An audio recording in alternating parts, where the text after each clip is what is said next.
Bonsoir à toutes et à tous. C'est un plaisir de vous retrouver pour votre journal de ce jeudi 14 novembre. Voici les principales informations que nous allons développer. Elle a été nommée à la tête de l'établissement hier et a pris ses fonctions ce matin. Hani Teripaya, 35 ans, est la nouvelle directrice du centre hospitalier de Polynésie française. Aujourd'hui, elle est allée à la rencontre du personnel. Nous avons suivi sa première journée de travail à la tête du plus gros organisme de santé du Fénois. Hani Teripaya nous parlera de sa vision et de ses priorités pour l'établissement. La campagne de vaccination contre la grippe est relancée. Les personnes fragiles sont appelées à se protéger. Ces derniers mois, il y a eu 11 décès et 300 hospitalisations liées à la grippe. Le VAA, discipline olympique à Los Angeles en 2028 et à Brisbane en 2032. C'est l'objectif de la Fédération tahitienne de VAA qui a désormais un ambassadeur sur chaque continent. Le projet peut donc désormais être présenté au CIO. Pour en parler, nous recevons le président d'honneur de la Fédération tahitienne de VAA, Louis Mayotui. La démarche culturelle du tour de l'île de Big Island à Hawaï dans le cadre du Makahiki a débuté aujourd'hui. 125 km de marche sur la côte nord jusqu'au volcan Kilauea, avec notamment dans le cortège des Polynésiens de l'association Haururu. Merci d'être avec nous. Elle a officiellement pris ses fonctions ce matin après avoir été nommée hier par le Conseil des ministres. À 35 ans, Hani Teripaya, ancienne directrice de l'ARAS, l'Agence de régulation de l'action sanitaire et sociale, prend la tête du centre hospitalier du Taoné, le plus grand défi professionnel de sa jeune carrière. Aujourd'hui, nos équipes l'ont suivi aux côtés du ministre de la Santé pour son premier jour à la direction du CHPF. Ismaël Tahiata, Uberliao. Le CHPF, un véritable labyrinthe pour le patient. L'entrée est située aux urgences. Plus de 130 personnes admises ici chaque jour et une directrice fraîchement élue guidée dans ce dédale entre galeries d'examen et de soins jusqu'au SAUV, le service d'accueil des urgences vitales.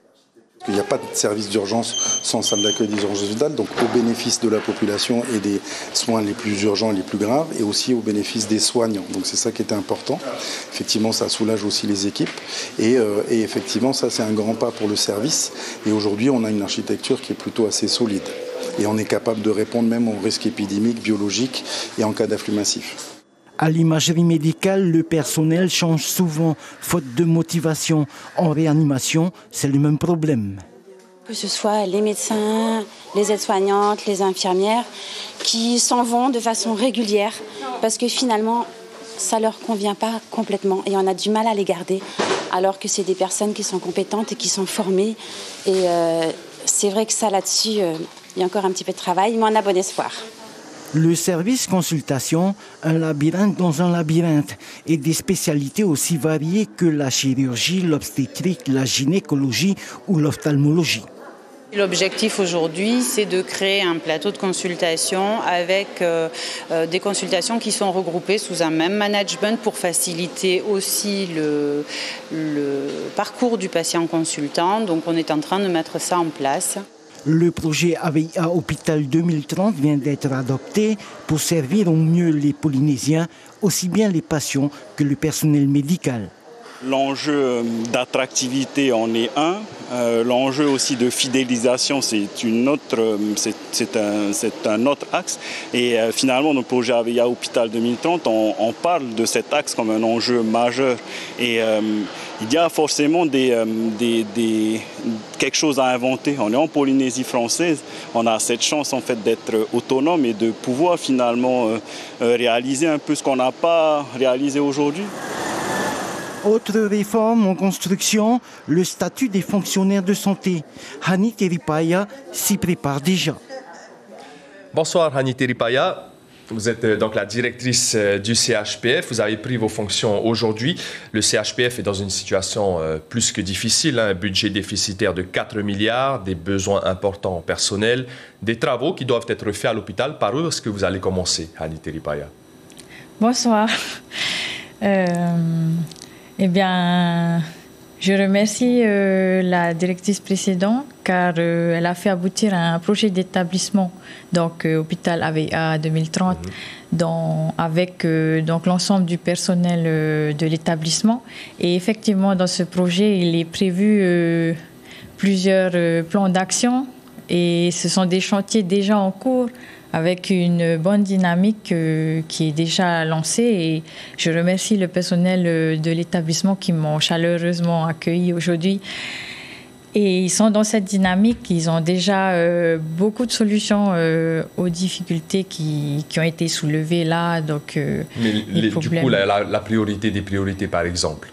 Déjà, c'est de mettre un toit sur le CHPF parce que, tout simplement, l'eau fuit quand il pleut. Donc, des travaux? Voilà, des travaux, avec des projets de travaux, finalement, pour améliorer les locaux du CHPF et le confort autant pour les patients que pour les professionnels. En termes de personnel, parce qu'il y a le problème de l'attractivité, on l'a entendu dans le reportage, c'est un enjeu majeur. Comment est-ce que vous avez l'intention de recruter du personnel, peut-être de métropole? Mais sous l'impulsion de notre ministre de la Santé et de la Protection sociale généralisée, il y a un projet de texte en cours qui est prévu pour 2025 et qui permet d'assouplir le cadre de recrutement et de mettre en place des dispositions qui permettent d'augmenter l'attractivité pour les personnels de santé. Donc, c'est vrai que les ressources humaines sont un défi majeur de demain parce que même à l'international, ces professionnels de santé sont en pénurie. Donc, avec l'Institut Mathilde Frébault qui vient de réouvrir avec la formation des infirmiers et aides-soignants, avec ce projet de loi qui est en cours, qui est porté par notre ministère, je pense que nous avons des billes pour améliorer l'attractivité et pour pérenniser nos personnels professionnels de santé à l'hôpital. Dans l'audit commandé par le ministère, on parlait de 67 postes. D'après des représentants du personnel, on est plus dans les 150 postes en termes de besoins. Est-ce que vous avez un chiffre en tête? Je n'ai pas encore eu le temps de rentrer en profondeur sur ce dossier, mais c'est ensemble qu'on pourra voir comment progressivement on va compléter les équipes si le besoin est identifié. Et donc améliorer l'attractivité de l'hôpital. Merci pour ces premières réponses. Hani Teripaya, on revient avec vous juste après. La grève a été levée à la clinique Paufey depuis hier soir à l'issue du deuxième jour de mobilisation. Un accord a été trouvé sur les 4 points de revendication et la trentaine de grévistes a donc repris le travail aujourd'hui. La campagne de vaccination contre la grippe est relancée. Comme chaque année, elle a lieu entre le mois de novembre et le mois d'avril. Les personnes les plus fragiles sont fortement encouragées à se faire vacciner car lors des 12 derniers mois, il y a eu 300 hospitalisations et 11 décès. Kaline Yénard, Mirko Monfort. Nez qui coule, toux sèche, douleur articulaire. Aucun doute, pour Augustine, il faut consulter son médecin. Elle a peut-être la grippe, son vaccin date de novembre l'année dernière, alors l'infirmier lui propose de faire un rappel. Je ne veux plus avoir de maladie, j'en ai marre.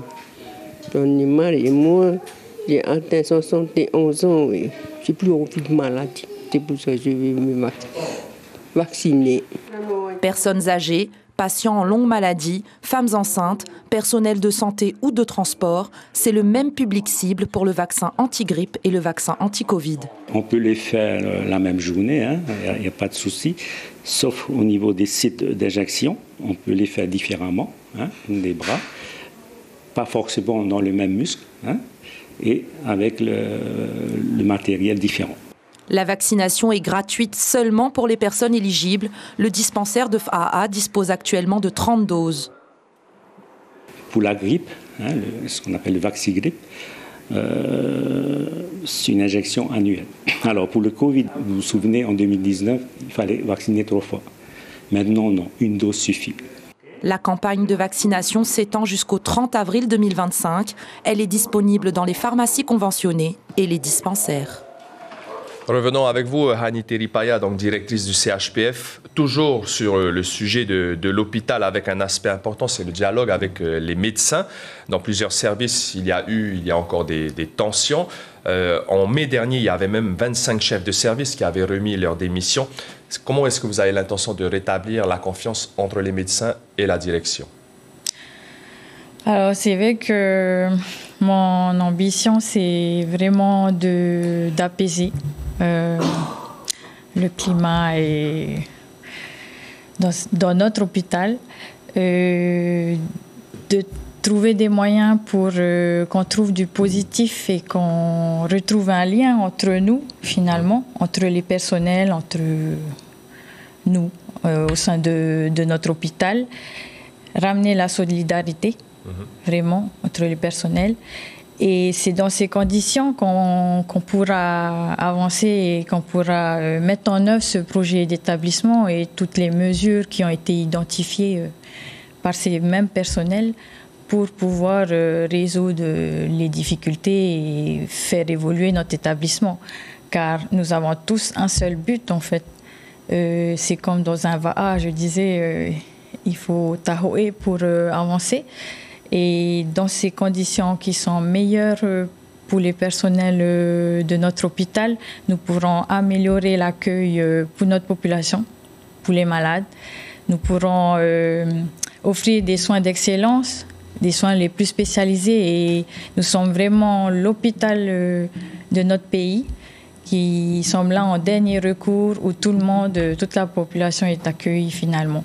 Donc, c'est dans ces conditions positives qu'on pourra travailler. On retient donc votre ambition première, Haniti Ripaya, à améliorer l'accueil des patients polynésiens et donc l'offre de soins. Merci beaucoup d'avoir répondu à nos questions ce soir.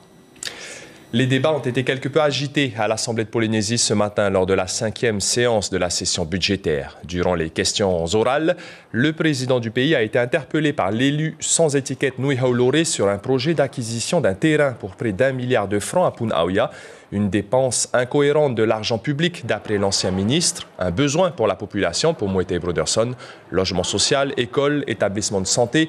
Le président a apporté des réponses, mais pas de quoi satisfaire Nui Haulore. On l'écoute au micro de Kalin Liénard et Mirko Vanfo.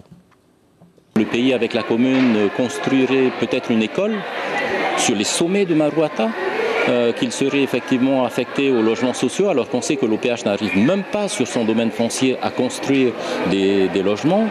Et de manière générale, ma question posée au-delà de cet exemple sur les dépenses publiques effectuées par le gouvernement. Et comme je l'ai dit, 1 milliard de plus pour l'OPT. Nous venons d'affecter 3 milliards 200 millions pour une subvention d'équilibre à ATN. Et comme je le disais, finalement, le gouvernement considère que l'Assemblée est un distributeur de billets. Le Code des mines va bientôt être modifié et le ministre de l'Équipement et des Grands Travaux a présenté les grands axes cet après-midi. Cette réforme devrait faciliter la création de carrières pour les extractions d'agrégats, matières premières essentielles pour les chantiers du BTP.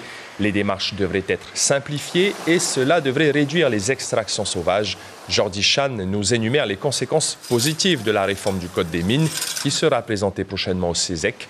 Le ministre de l'Équipement et des Grands Travaux est au micro de Miri Tumatariri et Dylan Fels. C'est de faciliter l'approvisionnement en matériaux pour les chantiers du secteur du BTP. Le deuxième, de mieux sécuriser nos habitants, notamment ceux qui habitent aux abords et aux alentours des rivières. Et le troisième objectif, c'est de lutter contre les extractions sauvages et de mieux contrôler les prescriptions environnementales du pays envers les entreprises. C'est le rendez-vous incontournable des étudiants de l'université. Le Forum des métiers a été organisé aujourd'hui sur le campus d'Utumaoro. Une quarantaine d'entreprises et d'institutions étaient présentes. Des étudiants de BTS, des classes prépa, de l'école de commerce ou de l'ICEP pouvaient aussi rencontrer les représentants des sociétés.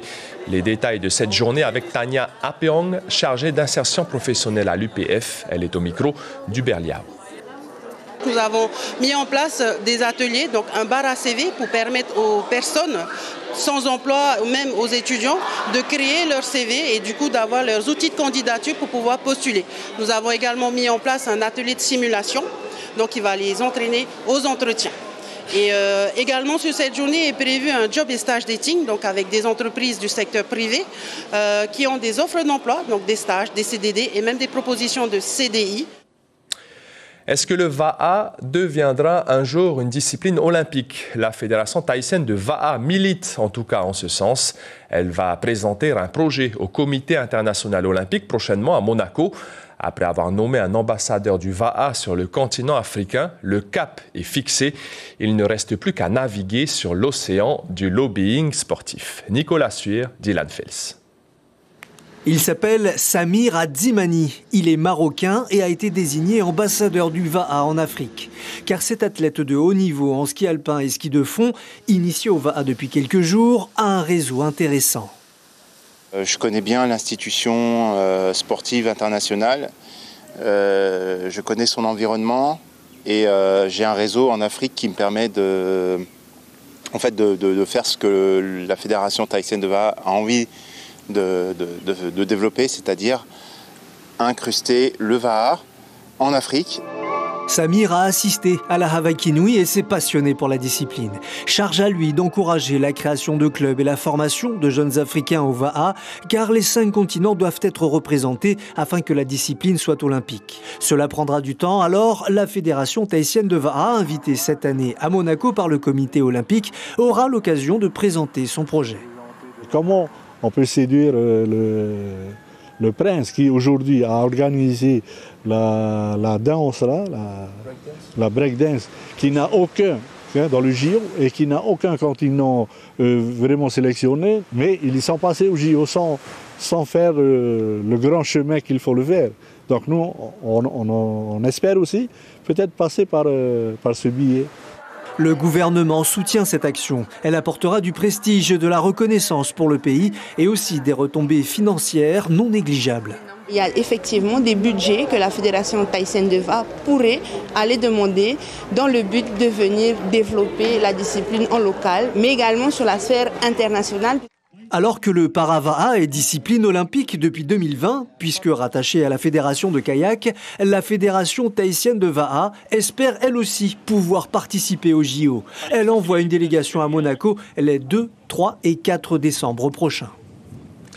Et ce sera à l'occasion du 14e Forum international Peace and Sport. Bonsoir Louis Meyotoui. Vous êtes le président d'honneur de la Fédération tahitienne de VAA. Merci d'avoir accepté notre invitation. L'ambition est claire, faire entrer le VAA aux Jeux Olympiques, peut-être à Los Angeles en 2028, voire à Brisbane en 2032. Quelle est votre vision du côté de la Fédération? Nous nourrissons effectivement l'ambition d'entrer et de devenir une discipline olympique. La meilleure des opportunités, ce serait dans l'océan Pacifique, donc l'Australie. Mais dans la mesure où le VAA est pratiqué aux États-Unis, ce n'est pas nous qui nous plaindrions d'une opportunité sur la Californie en particulier.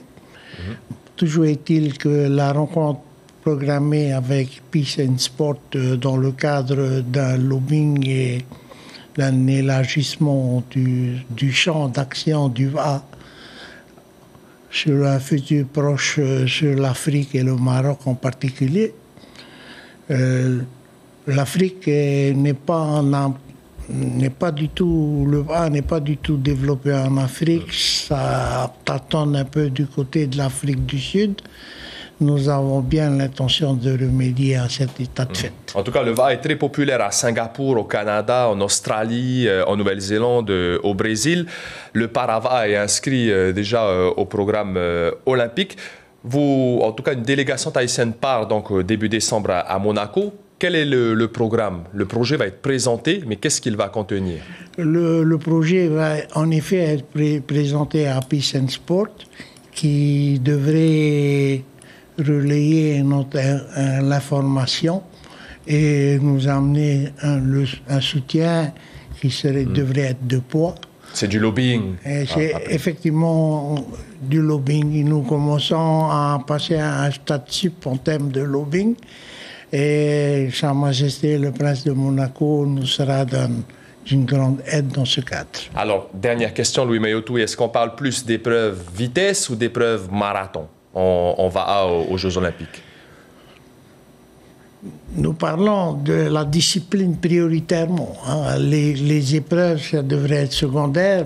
Nous avons une idée là-dessus, mais nous n'avons pas d'a priori en ce qui concerne les épreuves. L'idéal, ce serait les deux, comme les championnats du monde, comme les Jeux du Pacifique. Absolument. Pourquoi pas. Merci beaucoup, Louis Meyotoui, président d'honneur de la Fédération tahitienne de VAA. L'ambition donc de la Fédé est claire. Faire entrer le VAA au JO de Los Angeles en 2028 et pourquoi pas en 2032 à Brisbane. Merci beaucoup. Les festivités du Makahiki ont débuté aujourd'hui à Hawaï avec le tour de Big Island à pied et une première étape de 125 km. Quelques membres de l'association Haururu participent à cet événement. L'arrivée au sommet du volcan Kilauea est prévue ce soir aux alentours de 20h. Reportage de Johan Buit. Le relais réunit des coureurs de la communauté hawaïenne locale, mais également d'autres délégations venues des différentes îles de l'archipel. Les participants ont fait le voyage depuis le Japon, le continent américain et Tahiti pour la première fois. Pour les membres de l'association Haururu, c'est une découverte qui les emmène au plus proche des festivités préparées tout au long du chemin. Des lieux spécifiques ont été choisis, notamment aujourd'hui où nous sommes arrivés dans cette école et où un accueil chaleureux nous a été réservé à travers une collation. Le vivre ensemble comme point commun, 42 engagés sur cette première étape de 125 km longe toute la côte est de l'île du Nord jusqu'à Hilo. Des moments forts en émotion pour les adultes comme pour les plus jeunes. Avec le Makahiki, nous enseignons à nos élèves le processus de l'observation. L'observation de la nature qui les entoure, comme elle reflète les changements de saison ou avec le nouvel an. Les relayeurs ont fait un arrêt obligatoire devant la statue du roi Kamehameha, le grand unificateur des îles hawaïennes. Au temps de son règne, la coutume voulait déjà que l'arrivée du nouvel an soit annoncée par ce périple.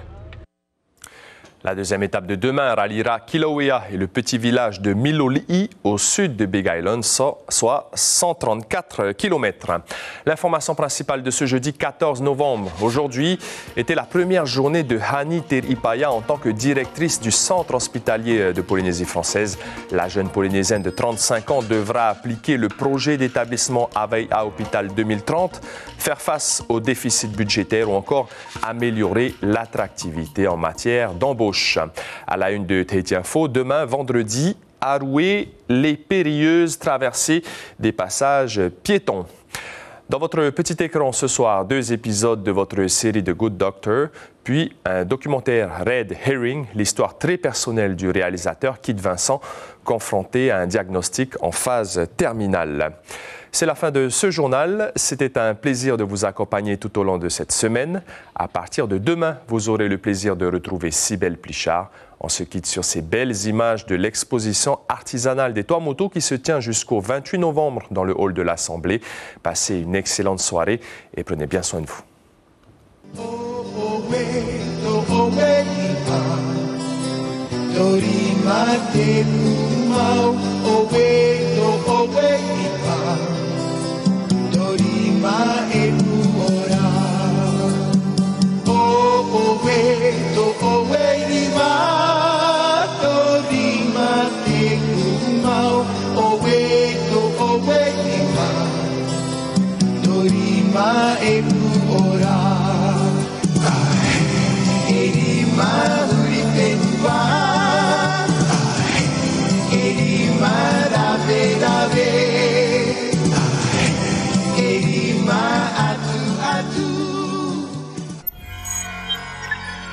Retrouvez ce programme en replay sur notre site internet.